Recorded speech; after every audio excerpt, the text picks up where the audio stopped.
Baik, Ibu sapa dulu ya. Selamat pagi untuk kita semua. Nah, gimana kabarnya semua? Ibu harap masih dalam keadaan sehat ya, Nak? Ya, meskipun pembelajaran kita masih melalui online, Ibu harap semuanya masih tetap semangat untuk belajar, apalagi belajar fisika ya, kan, Nak? Nah, pada pertemuan kita kali ini, Ibu akan memberikan video pembelajaran kelanjutan materi kita dari yang pertemuan sebelumnya. Nah, kalian kan sudah belajar di pertemuan sebelumnya tentang momen inersia ya, Nak, momen inersia. Nah, di sini kita akan melanjutkan pembelajaran kita mengenai kaitan torsi dengan percepatan sudut. Nah, apa sih kaitan torsi itu dengan percepatan sudut? Apa sih, Bu, percepatan sudut itu? Nah, di sini Ibu akan menjelaskan. Jadi tolong dipahami baik-baik ya, Nak. Nah, ini Ibu gambarkan seperti gambar yang momen inersia sebelumnya ya. Ini ada Ibu gambarkan, ada di mana partikel dengan massa M, ya kan, yang bergerak pada lintasan melingkar atau mengalami gerak orbital, gerak melingkar, ya, yang dipengaruhi oleh jari-jari lintasan dari pusat lintasan. Oke, kemudian ada katanya gaya bekerja pada partikel itu, Nak. Nah, di sini ada gaya juga. Nah, otomatis gayanya ini akan tegak lurus terhadap si partikel ini. Tegak lurus terhadap lintasannya juga. Nah, karena sudah ada gaya di partikel ini, Nak, otomatis nanti partikel ini akan mengalami perubahan kecepatan. Nah, perubahan kecepatan itulah yang menyebabkan percepatan tangensial atau percepatan linear. Ya, yang tegak lurus terhadap si partikel ini juga. Maka nanti sesuai hukum Newton ya, ini kita mau buat penurunan rumusnya, apa sih kaitan torsi dengan percepatan sudut itu?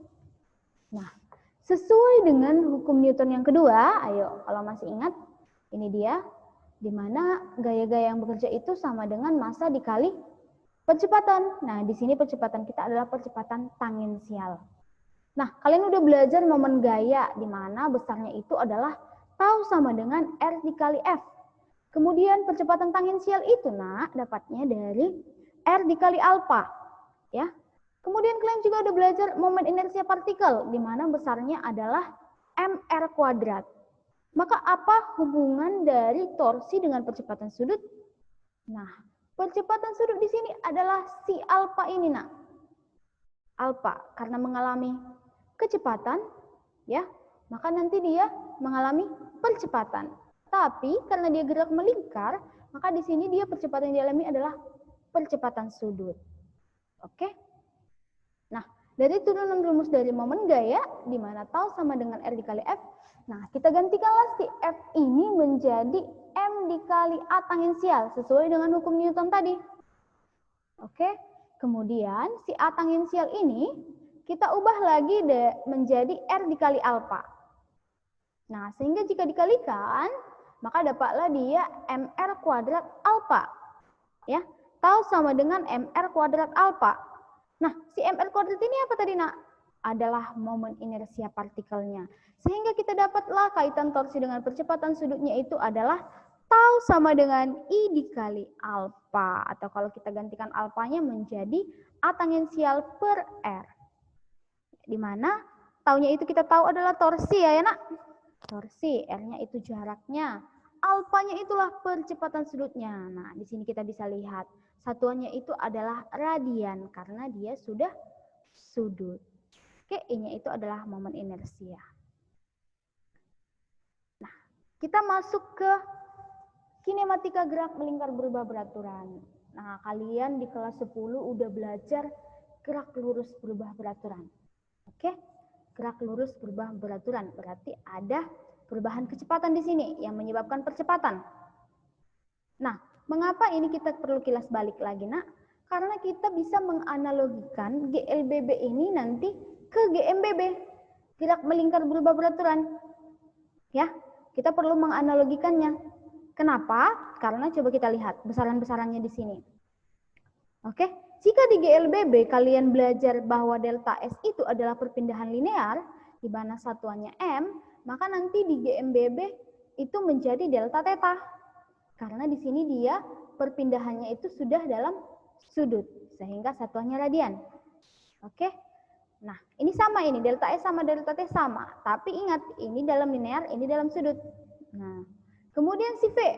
V itu kecepatan linear, sedangkan omega dia kecepatan sudut. Oke? Kemudian ada lagi si A. A di sini percepatan linear. Nah, sedangkan di sini adalah si alpha. Alpha percepatan sudut. Oke? Jadi, di dalam rumusannya, coba kita lihat. Ada rumusan GLBB ya. Ini ada 3 rumusnya ya. Nah, kita lihat V di sini sama dengan V0 tambah AT. Iya, betul itu ya, Nak? Iya, ini yang kalian pelajari di kelas 10 ya. Nah, coba kita analogikan. Tadi si V setara dengan si omega. Oke? Betul nggak? Nah, berarti si V ini bisa kita gantikan menjadi omega di GMBB. Ya. Maka V di sini bisa jadi omega, V0-nya bisa jadi omega 0, ditambah, nah, yang setara dengan si A adalah alpha. Maka A di sini bisa kita gantikan menjadi alpha kali T. Itu dia. Untuk seterusnya juga kayak gitu, nak. Delta S menjadi delta T, V0 menjadi omega 0, A menjadi alpha, gitu seterusnya ya. Jadi bisa kita analogikan antara GLBB dengan GMBB. Jadi jika nanti seketika kamu tidak mengingat rumus GMBB, nah ingat aja rumus GLBB ya. Rumus GLBB ini. Karena bisa kalian gantikan besaran-besarannya di GMBB. Itu dia analoginya gerak lurus beraturan dengan gerak melingkar beraturan. Oke, kita lanjut. Nah, ini dia contoh soalnya. Contoh soal kaitan torsi dengan percepatan sudut tadi. Ya, coba kita perhatikan, Nak. Di sini katanya ada batang homogen dengan panjang L dan massa M bebas berotasi terhadap engsel yang dipasang salah satu ujungnya. Batang homogen, Nak. Berarti ini nanti momen inersianya adalah momen inersia benda-benda umum yang dikenal. Coba diperhatikan lagi tabelnya. Kalau batang homogen itu, di mana porosnya itu, ini ya, berotasi terhadap engsel pada salah satu ujung. Ayo, berarti batang homogen yang poros melalui ujung.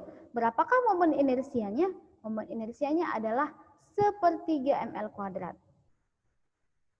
Oke, kemudian batang dilepaskan dari keadaan diam pada posisi horizontal.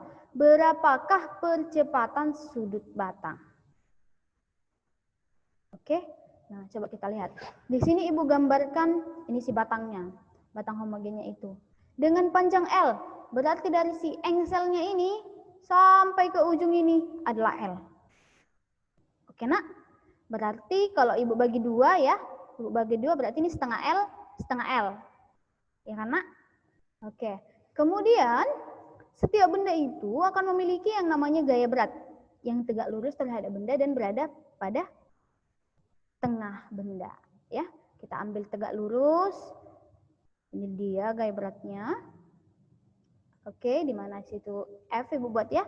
F sama dengan M kali G. Kemudian dari si engsel ke gayanya ini adalah setengah L ya, atau Ibu buat di sini D. D-nya itu adalah setengah L. Ini penamaannya aja Ibu buat ya, Nak. Kemudian karena sumbu peranan diputar melalui ujung ya. Oke, maka inilah momen inersia yang kita pakai tadi, seperti ml kuadrat. Nah, yang ditanya adalah percepatan sudut. Tadi percepatan sudut adalah alpha, karena alpha. Maka dari rumusan kaitan torsi dengan percepatan sudut adalah tau sama dengan I dikali alpha. Maka alpha kita balikkan, alpha adalah alpha sama dengan tau per I. Oke? Tau kita gantikan menjadi F dikali R, atau di sini Ibu buat R-nya itu D pemisalannya, sama-sama jarak ya. F dikali D, di mana di sini jarak dari si pusat si engsel ke gayanya itu adalah setengah L atau L per 2. Oke, si F-nya adalah M dikali G tadi ya, Nak. Oke, momen inersianya 1/3 ml kuadrat. Maka apa yang habis ini? Mati kau, habis M-nya mati kau, habis L-nya mampus kau ya, mampus ya. Oke, berarti 3-nya naik ke atas, 2-nya turun ke bawah, berarti dapatnya adalah 3G per 2L. Apa tadi satunya? Ya, iya, radian per sekon kuadrat. Itu dia.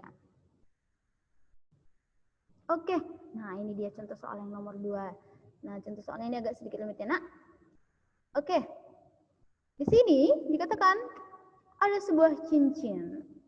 Berarti ini sudah momen inersia yang benda-benda umum yang dikenal juga ya, Nak. Nah, cincin itu masuk kategori apa? Ayo. Cincin itu merupakan silinder tipis berongga. Oke, di mana besarnya nanti mr kuadrat. Dengan massa katanya, ayo langsung kita buat aja, diketahui apa duluan?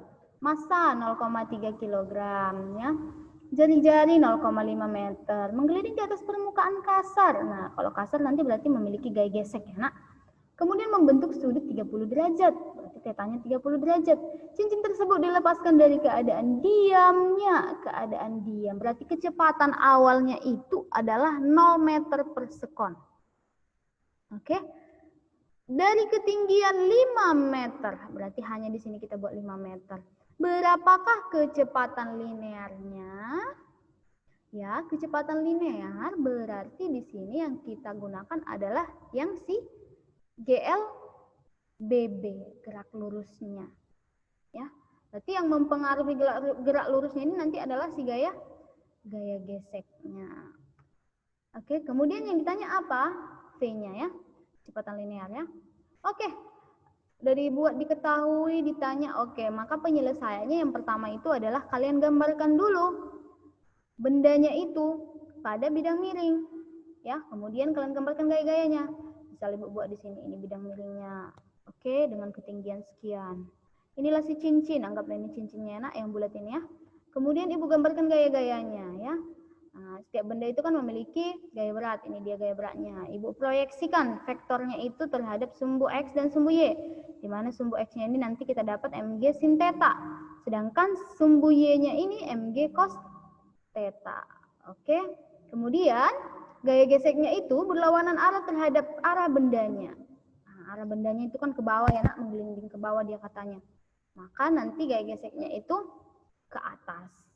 Oke, nah kita mau tahu ini kecepatannya. Nah, kecepatannya itu kan bisa kita dapatkan dari perubahan kecepatan.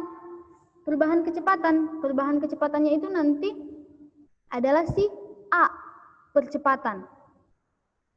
Ya, otomatis kan nanti ada perubahan kecepatan ya, Nak, karena dari keadaan diam 0 ke si P. Maka ada percepatan. Nah, kita mau cari dulu besar percepatannya ini berapa sehingga nanti didapatlah kecepatan. Oke? Nah, untuk yang pertama, langkah pertama kita ambil hubungan dari kaitan torsi dengan percepatan sudut. Di mana tadi adalah tau sama dengan I dikali alfa. Taunya itu kita pakai adalah F geseknya dikali R sama dengan I dikali alfa. Nah, ini tadi cincinnya. Cincin, maka momen inersianya adalah mr kuadrat. Oke, kita masukkan mr kuadratnya. Oke, habis DAR-nya? Iya, habis 1. Satu lagi sisa ya. Nah, si A, Nak, tadi kan kita jabarkan bahwa A tangensial itu sama dengan R dikali alfa. Ya, maka si alfa ini bisa kita gantikan menjadi A per R. Maka F geseknya sama dengan M dikali A per R. M dikali R dikali A per R, maka habislah si R ini. Oke, dapatlah F geseknya itu sama dengan M dikali A. Ini dia persamaan yang pertama.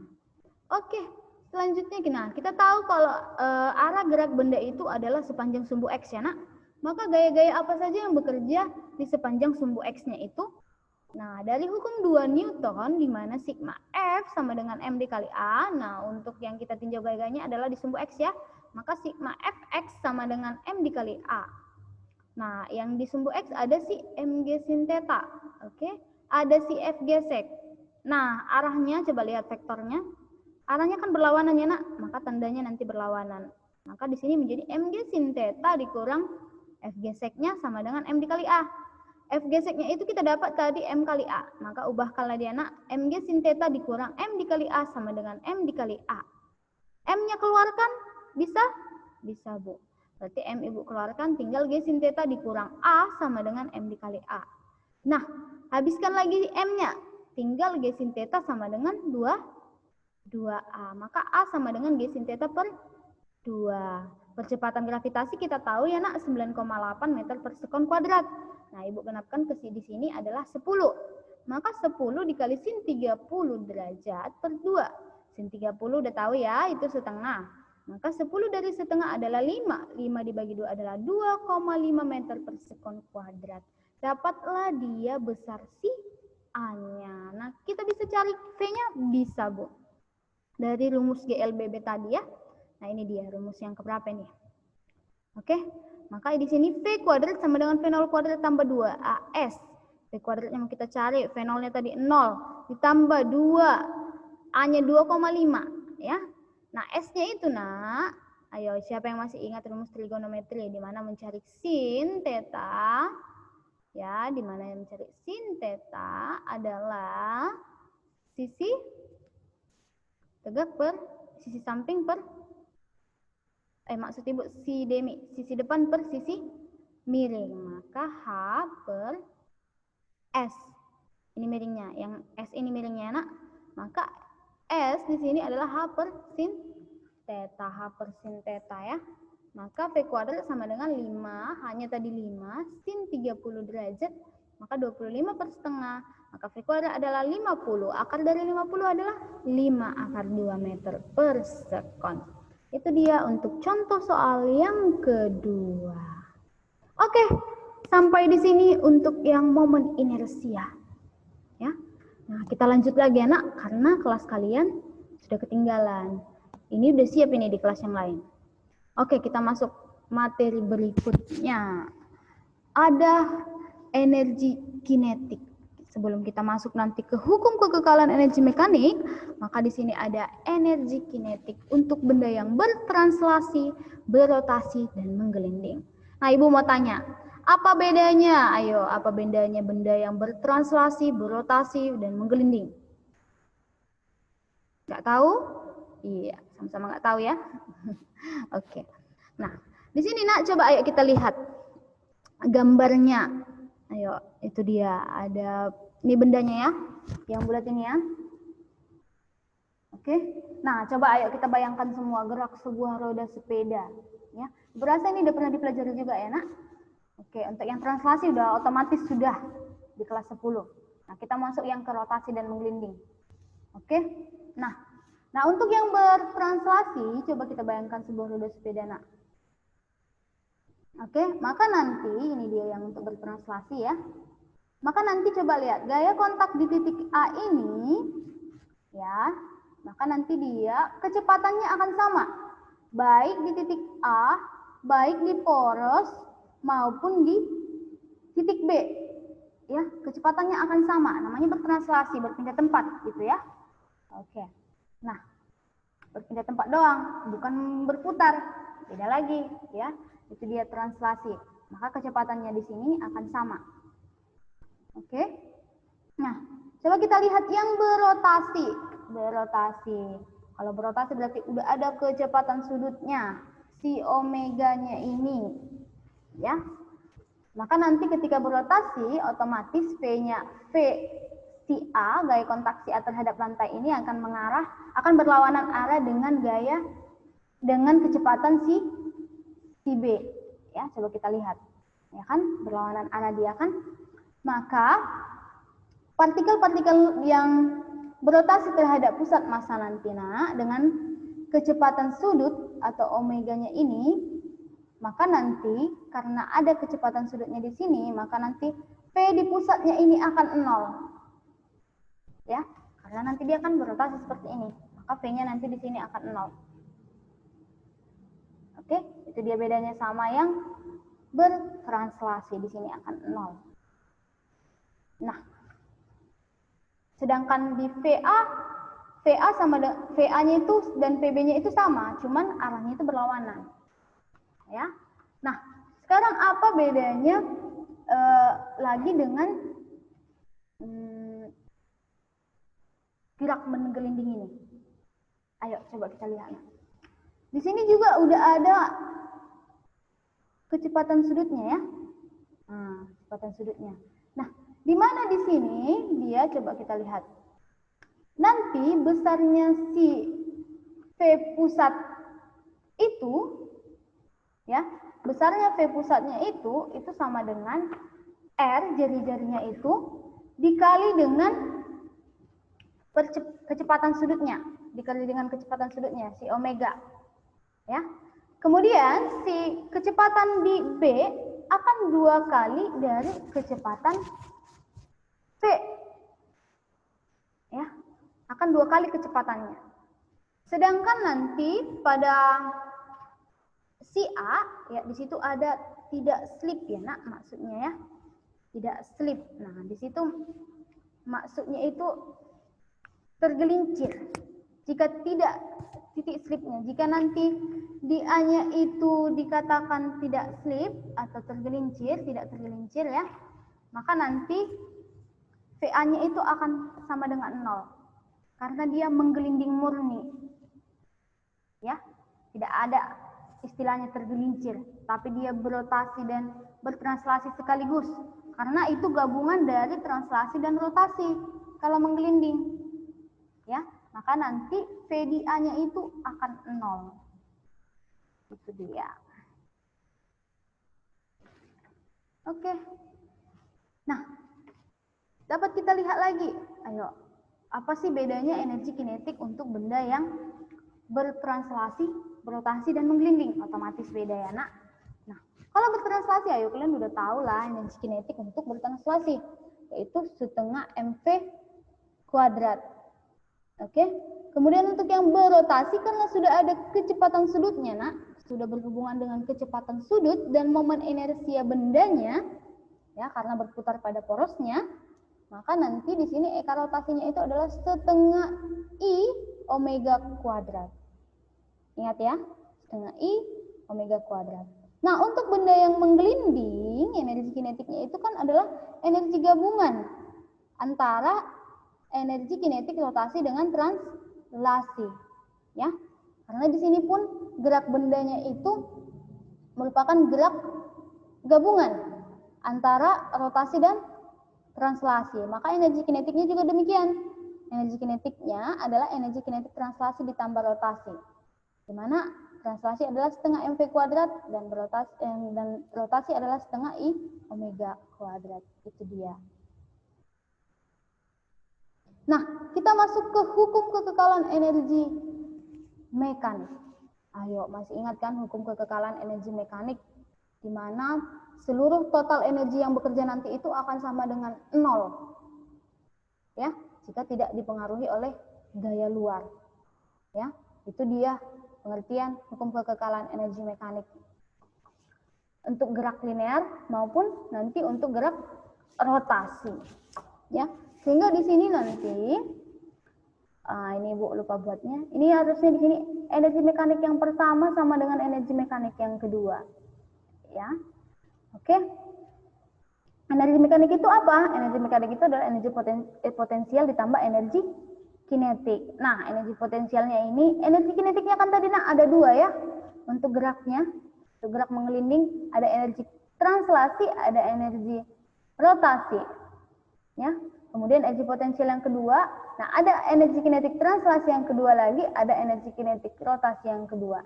Maka nanti kalau Ibu buat di sini adalah perubahan energi potensialnya, delta EP-nya itu ditambah perubahan energi kinetik translasinya, ditambah dengan energi kinetik rotasinya. Sama dengan 0. Ya. Itu dia. Nah, ayo kita lihat contoh soalnya yuk. Ada katanya sebuah bola pejal bermassa M dengan jari-jari menggelinding tanpa slip. Tanpa slip dia. Berarti ini udah otomatis menggelinding murni, ya.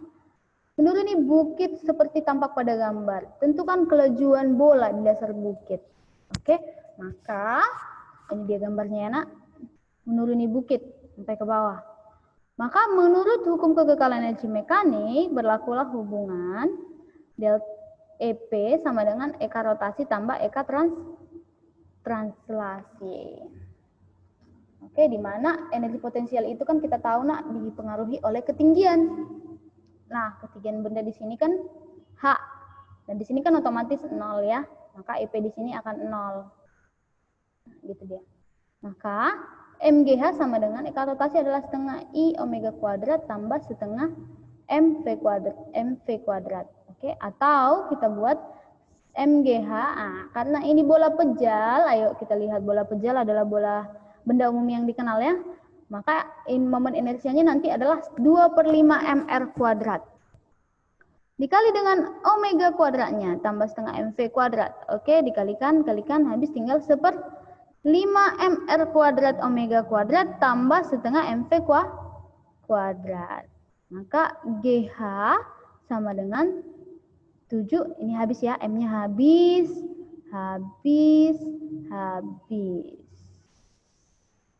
Oke. Maka GH di sini adalah 7/10 V kuadrat.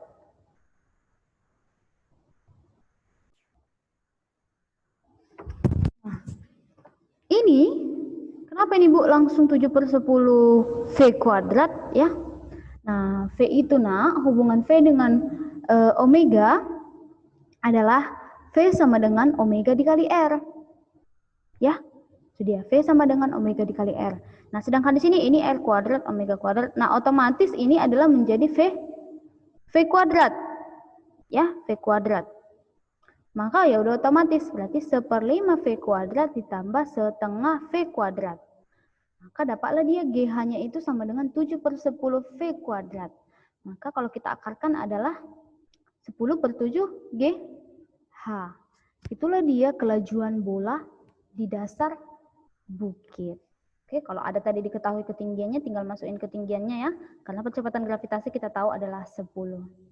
Oke, itu dia contoh soalnya.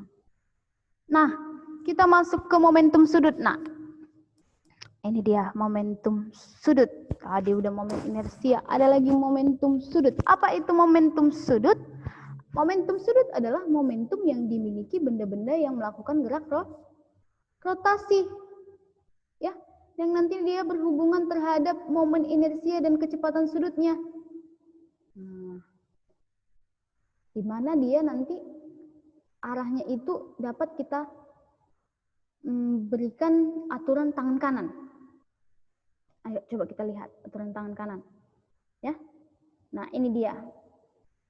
Aturan tangan kanan, putar keempat jari yang dirapatkan dengan arah gerak rotasi. Ini dia, putar keempat jari, oke. Maka arah tunjuk ibu jari menyatakan arah vektor momentum sudut.